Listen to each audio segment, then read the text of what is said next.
தலைவா, அனைவருக்கும் ஆங்கில புத்தாண்டு நல்வாழ்த்துக்கள். உலக மக்களுக்கும் ஊடக பெருமக்களுக்கும் முதற்கண் வணக்கம்.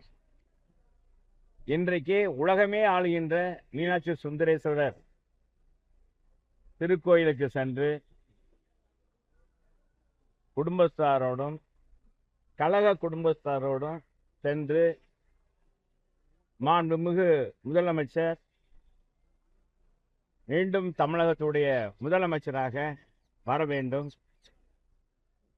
அங்கே கண்ணி மீனாட்சி சுந்தரேஸ்வரர் அருள் புரிய வேண்டும். காரணம் என்னன்னா, தமிழ்நாடு அமைதி பூங்காவாக இருக்கணும், தமிழ்நாட்டில் போதை கலாச்சாரம் இருக்கக்கூடாது, குழந்தையிலிருந்து பாட்டியல் வரைக்கும் பாதுகாப்பு வேணும், நாட்டில் ஊழலெல்லாம் ஆட்சி, அனைவருக்கும் சமமான ஆட்சி, உண்மையான ஆட்சி, உண்மையான தமிழகத்துக்கு விடியலை மாண்புமிகு எடப்பாடியார் கொடுப்பார். அதற்கு சான்று கொரோனா காலத்தில் அவர் பணியாற்றிய விதம்,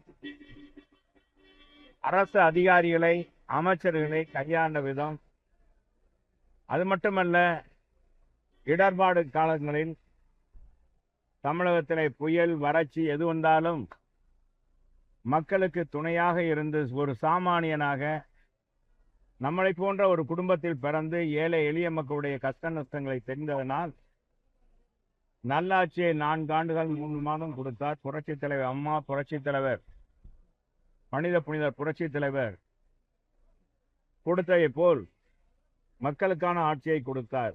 நாட்டில் விலைவாசி ஏற்றம் இல்லை, நாடே பாராட்டியது. தனக்குத்தானே பாராட்டு விழா நடத்துவது கிடையாது, தனக்குத்தானே என்னுடைய ஆட்சி தான் சிறந்த ஆட்சி, இந்தியாவிலே முதன்மையான ஆட்சி என்று அவர் எந்த நேரத்திலும் சொன்னதில்லை. பாரத பிரதமர் சொல்லியிருக்கிறார், உலகத்தில் இருக்கிற ஊடகங்கள் சொல்லியிருக்கிறது, சுகாதார மையம் சிறப்பாக இந்த கொரோனா தொற்றை ஒழித்திருக்கிறார் என்று சொல்லியிருக்கார். எந்த முதலமைச்சரும் சாதிக்காத சாதனையை ஒரே வருஷத்தில் 11 மருத்துவக் கல்லூரி கொண்டு வந்தோம். ஏழை பாடைகள், விவசாயிகள், சாதாரண தொழிலாளர் பிள்ளைகள்லாம் 5 பைசா செலவில்லாமல் மருத்துவ படிப்பு முடித்து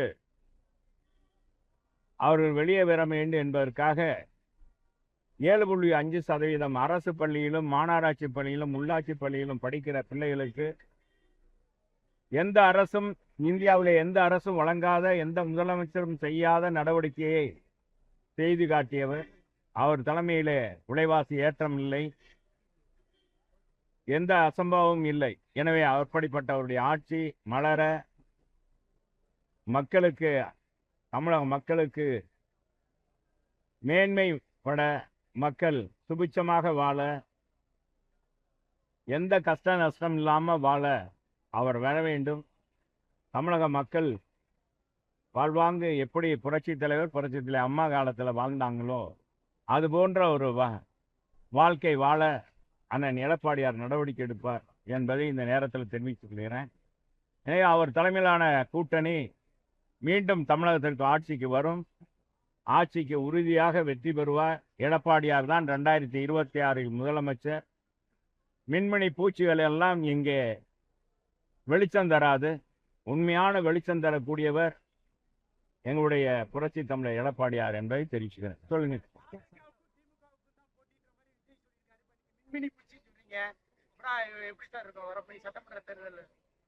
களத்துக்கு களத்தில் பணியாற்றவங்க எங்களுக்கு தான் தெரியும், யாருக்கு யார் போட்டி என்பது மக்கள் தான் எஜமானது. இது சினிமா வசனம் இல்லை. அவர் அப்படி சொன்னாரான்னு எனக்கு தெரியாது, நீங்கள் கேட்குறீங்க. நீங்கள் வாட்டு ஊடகங்கள் ஏதாச்சும் ஒரு கேள்வியை போட்டுட்டு அப்புறம் செல்லூர் ராஜு ஏதாச்சும் சொன்னார், விஜயை சாடினார். ஏப்பா, முதல் ஆண்டில் தொடக்கத்தில் எல்லாரும் மகிழ்ச்சியாக இருக்கணும்னு வேண்டிட்டு வந்திருக்கோம்.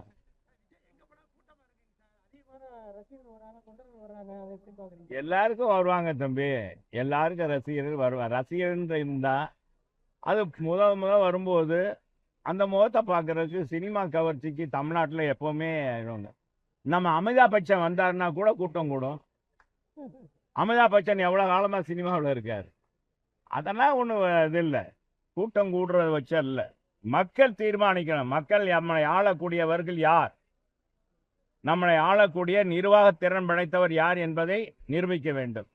அதுபோன்ற நிரூபித்தவர் புரட்சி தமிழர் எடப்பாடியார். எனவே அதுக்குள்ள மற்ற யாரையும், இது முதல் தொடக்க நாள யாரையும் நான் சாட விரும்பலை. தம்பி கேட்டதுனால சொன்னேன்.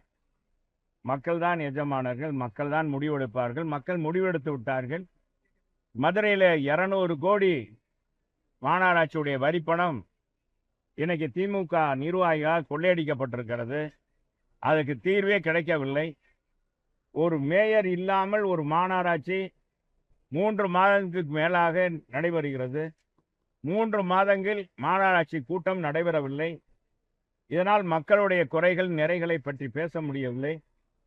இது போன்ற ஒரு ஆட்சி, அவ்வளோ ஆட்சி இதுவரை தமிழகத்தில் மட்டுமல்ல இந்தியாவிலும் எங்கு நடந்ததில்லை. 5 மண்டல தலைவர் இல்லை, நிலைக்குழு தலைவர் இல்லை. இதுக்கு இந்த ஆண்டாட்சி விடுதல் கிடைக்கும் அப்படின்னு நாங்கள் நினைக்கிறோம். இல்லைன்னா அவர் மாநகராட்சி அவங்க அவங்க மாமன்ற உறுப்பினர்கள்லாம் அவர் ராஜினாமா செய்ய சொல்லிடலாம். திமுக தலைவர், மாண்புமிகு முதலமைச்சர். ஏன்னா யாருமே சரியில்லைன்றதுனால தானே அவர் தேர்ந்தெடுக்கலை. இல்லைன்னா தேர்ந்தெடுத்திருப்பார். எல்லாம் 69 மாமன்ற உறுப்பினர் இருக்காங்க, யாரையும் ஒரு ஆளை கூட தேர்ந்தெடுக்க முடியல. ஒரு மேயரை தேர்ந்தெடுக்க முடியல, 5 மண்டல தலைவரை தேர்ந்தெடுக்க முடியல, நிலைக்குழு தலைவரை தேர்ந்தெடுக்க முடியல. இங்க இருக்கிற நான் தாண்டா வீரன் அப்படின்னு இங்க இருக்கிற 2 அமைச்சர்கள் பேசுறாங்க. எனவே இந்த ஆட்சி நம்ம 23ஆம் புலிகேசி ஆட்சியை போலதான் இருக்கிறது என்பதை தெரிவிச்சுக்கிறேன். வேற என்ன?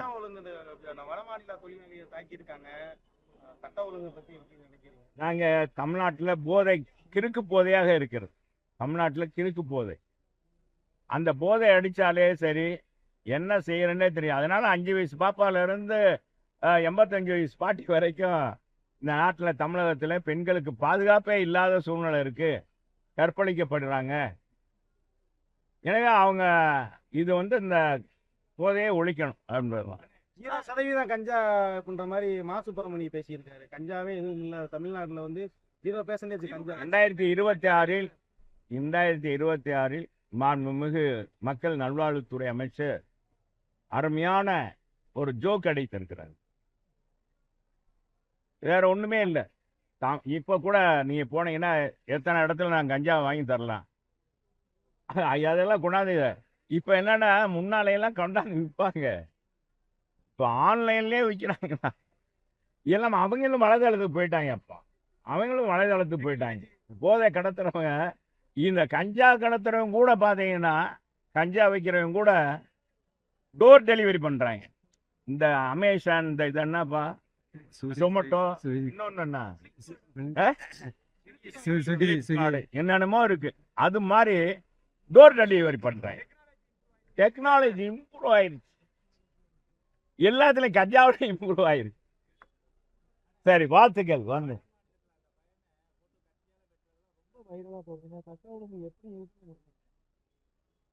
அது 2வது நாள். முதல் நாள் நடந்தது தெரியுமா? ஒரு 3 போலீஸ் இருக்காங்க, 3 போலீஸே அடிக்கிறான். ஒருத்தன் விரட்ட அப்படின்னு விரட்டிட்டு போறான். போலீஸ் பயந்துட்டு போறாங்க. ட்ரெஸ் போட்டிருக்காங்க, விரட்டுறான். இந்த பக்கம் விரட்டுறான், இந்த பக்கம். 2 பேர் போலீஸ் ஸ்டேஷன் கொண்டு போறாங்க. காவல் நிலையத்தில் கொண்டு போனா காவல் நிலையத்தையே சூறையாடி விட்டான். எஸ்ஐ இருக்கிறாரு, சப் இன்ஸ்பெக்டர் எல்லாரும் இருக்காங்க. எல்லாத்தையும் சதாய்க்கிறான். அது முதல் நாள். அடுத்த நாள் வட மாநிலத்தில் வெட்டுறான். அம்பாட்டு சதக்குன்னு.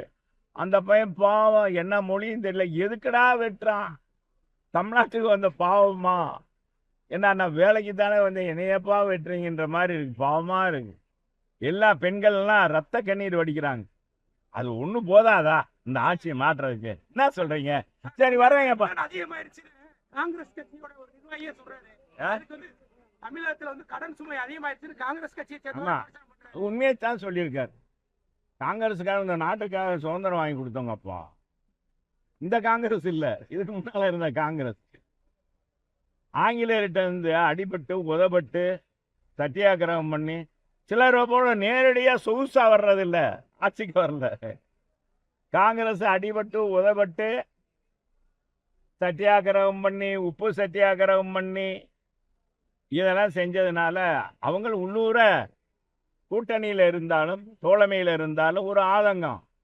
இந்த 4.5 லட்சம் கோடி தான் நம்ம காலத்தில் எங்கள் காலத்தில் இருந்தது. 5 ஆண்டில் 1 லட்சம் கோடி 5 லட்சம் கோடி இந்த அரசு கடன் வாங்கியிருக்கு.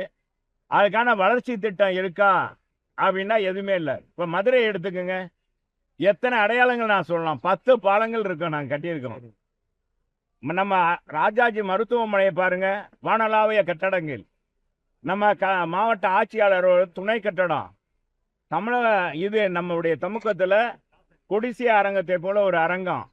இந்த புது மண்டபம், மீனாட்சி அம்மன் கோயில், ஃபேவர் பிளாக் சாலை, நம்ம ரயில்வே புக வேண்டிய நிலையத்திலிருந்து மகால் வரைக்கும் ஃபேவர் பிளாக், பழைய காலத்து விளக்கு, குழல் விளக்கு. பெருந்தலைவர் காமராஜருக்கு 50 லட்சம் ரூபாயில் புதுப்பித்தது. 10 தூண் மண்டபம், நிறையாத மாரியம்மன் தெப்பக்குளத்தை நிறைச்சது. நான் அப்படியே அடிக்கிட்டே போகலாம். மதுரையை சுற்றி குடிமராமத்து பணி, இந்த 4.5 வருஷத்துக்கு குடிமராமத்து செஞ்சாங்களா? நாங்கள் குடிமராமத்து பணி அரசு செய்யும் போது போட்டிக்காக திமுக போய் செஞ்சது. திமுக நம்ம முதலமைச்சரே அன்னைக்கு எதிர்கட்சி தலைவராக இருக்கும்போது தொடங்கிலாம் வச்சார். இப்போ அவங்க ஆட்சியில் குடிமராமத்து பணியே செய்யலை.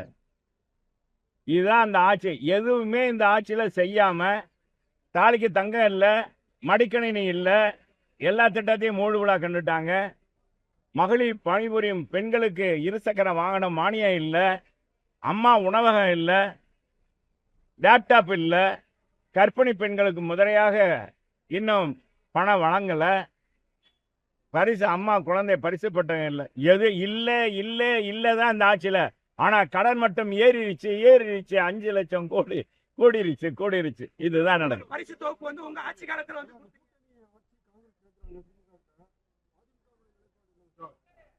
அவங்க தோழமையில் நடக்கிறது. அதுக்கெல்லாம் நாங்கள் பதில் சொல்லலாம். ஏப்பா என்னங்கப்பா நீங்கள் சும்மா போட்டுட்டு ஆண்டுலேயே நீங்கள் அவங்க ரொம்ப அப்புறம் பேசுவோம். நம்ம வாங்க எப்போ இனிமேல் அடிக்கொடுக்க ஊடகங்களை பார்க்க போகிறோம்ல. எங்கள் முதலமைச்சர் மீண்டும் எங்களுடைய பொதுச் செயலாளர் தான் முதலமைச்சர். புரட்சி தமிழர் எடப்பாடியார் தான் முதலமைச்சர். எழுதி வச்சுக்கோங்க. யார் எதை சொன்னாலும் நம்பாதீங்கப்பா, நம்பாதீங்க. ஏமாத்துறதுக்கு நிறைய பேர் இருக்காங்க. நம்ம நிறைய பேர் இருக்காங்க. நம்ம வடிவேல் கணக்கில் நிறைய பேர் பேசுவாங்க. அதெல்லாம் கண்டுக்கிறாங்க. வரேன்.